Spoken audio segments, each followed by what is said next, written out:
Nobody expected a live game to end with a player swinging at a fan, and now the fallout is bigger than a single moment caught on camera. This matters because it isn't just one awkward clip going viral. It's a long tenured star's reputation, a team's playoff push, a contract that could be shredded, and a fan's life all colliding under the stadium lights. The ripple effects are real. League discipline, legal posturing, and an NFL investigation that's still unfolding. ESPN.com on Sunday at Ford Field, the moment was simple and ugly. During the second quarter, Pittsburgh Steelers receiver DK Metcalf approached a fan seated on the sideline. Video shows a brief exchange and a motion from Metcalf that looked like a swipe or a punch. It happened fast, and the officials on the field didn't throw a flag. The broadcast did. The clip instantly became the story. ESPN.com bum. But here's the part that's kept people talking. What led to that exchange? The fan claims he was taunting Metcalf with his given name. Others, sources reported to NFL media, told investigators the taunts crossed a far uglier line.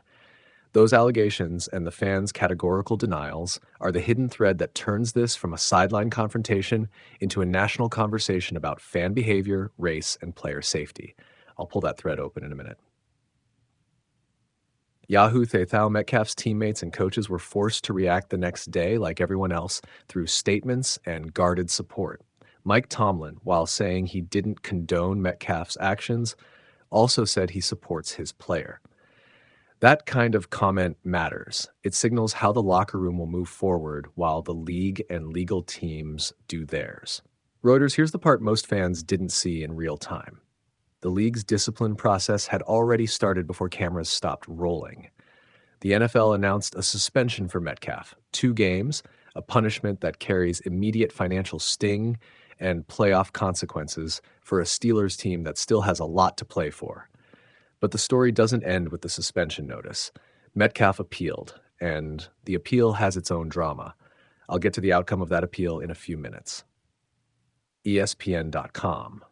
Even before anyone decided guilt or innocence, lives were changing. The fan involved, identified publicly and later represented by attorneys, says he's been threatened and vilified online.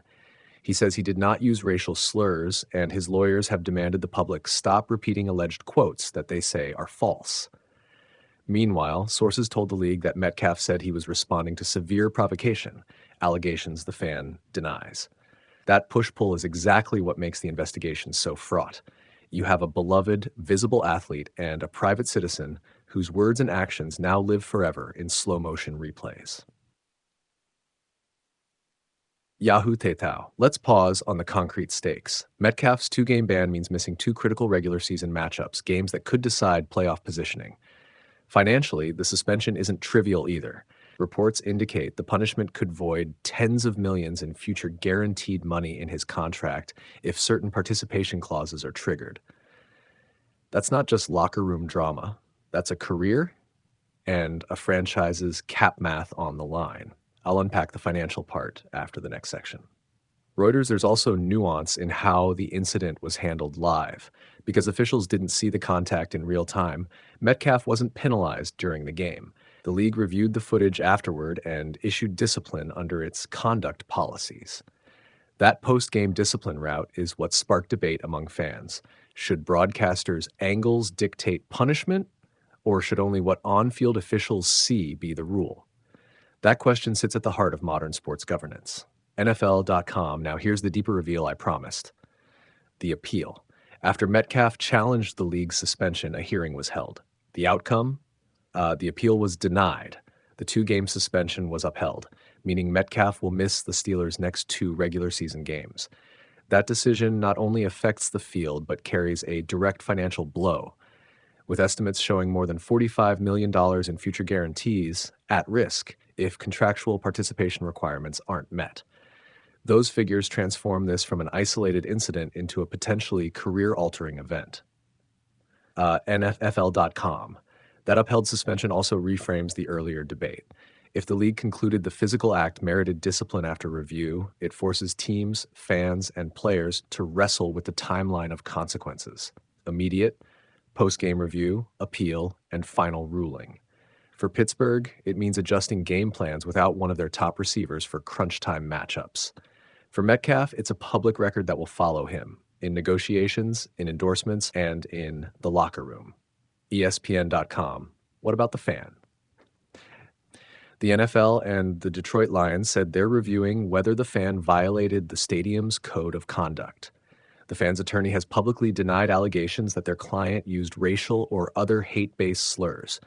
And the fan has said he'll hold a press conference with his lawyers to address the fallout and what he calls misinformation. That press conference and the league's ongoing review will be the only path to clarifying what exactly happened in the exchange that sparked everything.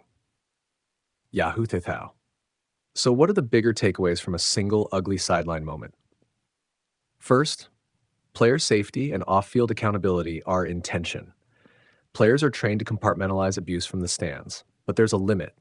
When a fan crosses a line, real or alleged, the player's instinct may be to protect themselves or retaliate. The league's job is to set a threshold so that neither unchecked fan abuse nor player violence becomes acceptable. Second, technology changes discipline. Broadcasters capture viewpoint angles officials don't always see. That footage can be used for justice, or it can create punishment paths that feel arbitrary. The league has to reconcile fairness with comprehensive review. Fans will debate whether that system is consistent or not. NFL.com. Third, reputations and contracts are fragile. Millions of dollars and a player's public image can hinge on a 3-second clip. That reality will influence how teams negotiate, how agents counsel players, and how players think about interacting with fans moving forward. Lastly, the human cost matters. The fan says he's been threatened and vilified, the player is suspended, and watching his payday and season hang in the balance. Both sides have advisors, lawyers, and public relations teams now. The optics are raw, the legal and league reviews will be clinical. Until those processes finish, we'll have competing narratives and a lot of heat. So where does this leave us heading into the final weeks of the regular season? The Steelers lose a key piece on the field during a crucial stretch.